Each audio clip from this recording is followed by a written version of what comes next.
In a village where dust ruled the air and silence ruled the people, truth was the most dangerous thing a man could carry.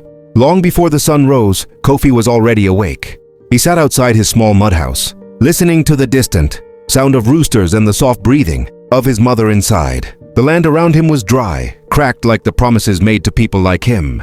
In this part of Africa, survival depended not on honesty, but on obedience. Kofi was poor, everyone knew that. But what set him apart was something invisible. He could not lie. His father had taught him that truth was sacred. On the night before his father died, he had held Kofi's hand and whispered, "A man without truth is already dead." Those words lived inside Kofi, even when hunger screamed louder. The village depended on trade. Farmers brought cocoa and grain to the warehouse, trusting the traders to measure fairly and pay honestly.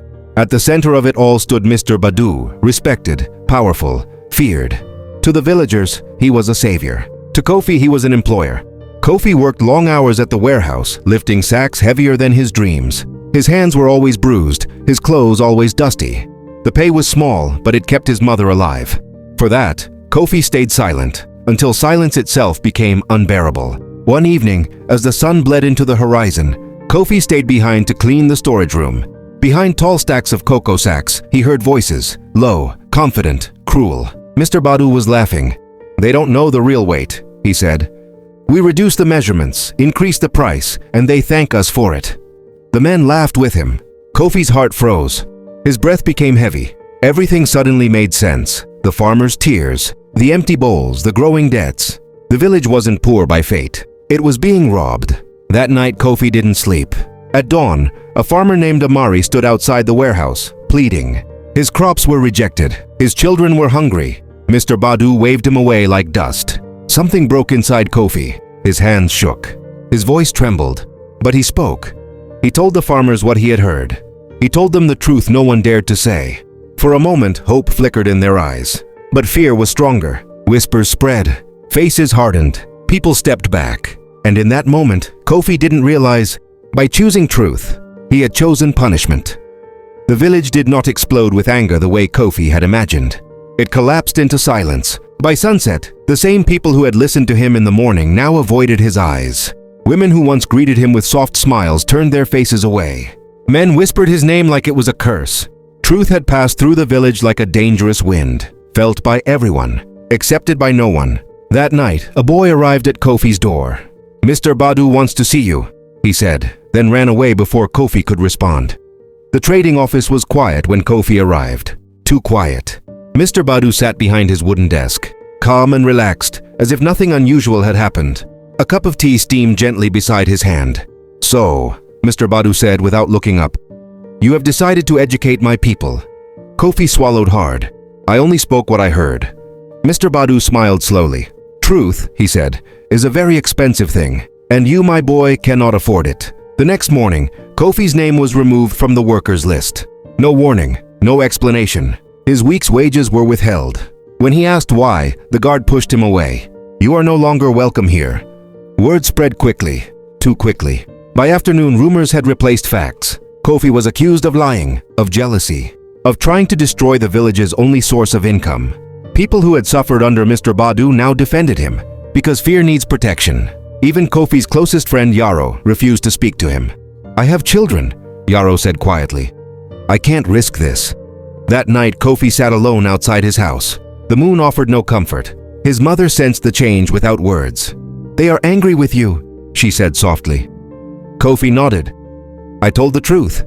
She closed her eyes, not in pride but in fear. The following days were worse. Shopkeepers refused to sell him food. Work offers vanished. Children whispered behind his back. Silence, once his shield, had turned into his enemy. Kofi learned a painful lesson. In a broken system, truth doesn't make you a hero. It makes you a target. And the punishment had only just begun. Hunger does not arrive suddenly. It comes quietly, like shame.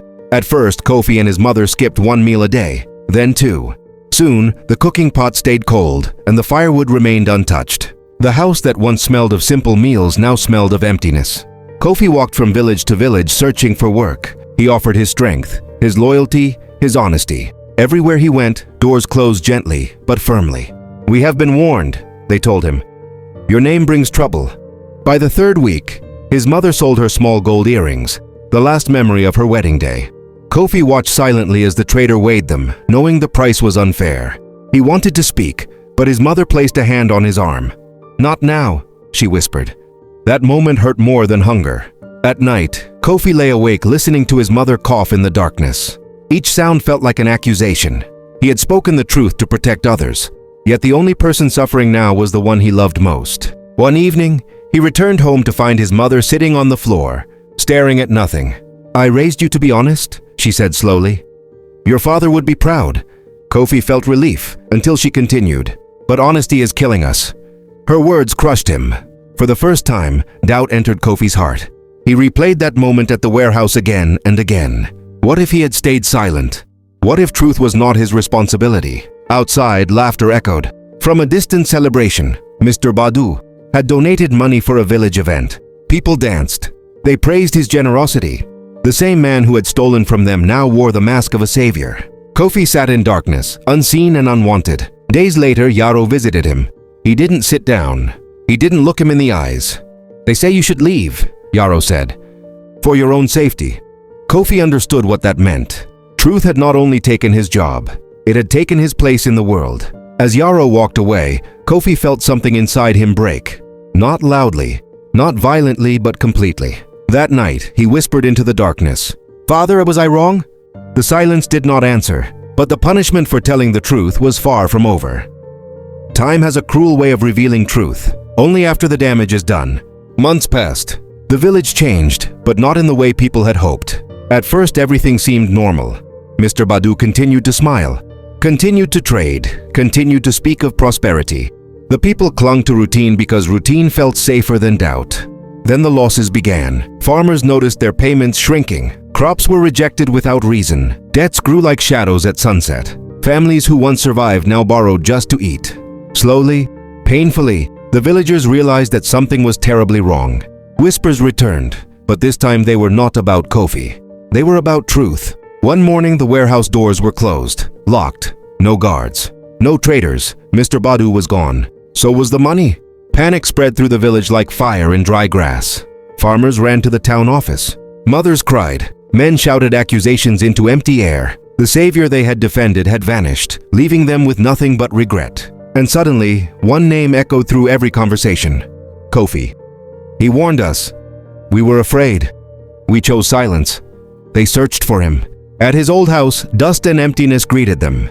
The door hung open, the cooking pot untouched. Kofi was gone. The village that had punished truth now begged for it. Elders gathered in shame. They spoke of fear, of power, of how easy it was to destroy a man for speaking honestly. But words could not undo what had already been done. Truth had come early. Regret had arrived late. Far away, Kofi walked alone on a dusty road, unaware that his name was finally being spoken with respect. He carried no possessions, only the weight of his past. The village had learned the lesson, but the man who taught it had already paid the price. Leaving the village did not end Kofi's suffering. It only changed its shape. The road beyond his home was long and unforgiving. Days were spent walking under a burning sun, nights sleeping beneath unfamiliar skies. Hunger followed him like a shadow, but Kofi kept moving, driven by a quiet belief that somewhere, truth might be enough. In distant towns, he found small jobs, lifting stones, repairing roofs, carrying water. He was paid little, trusted less.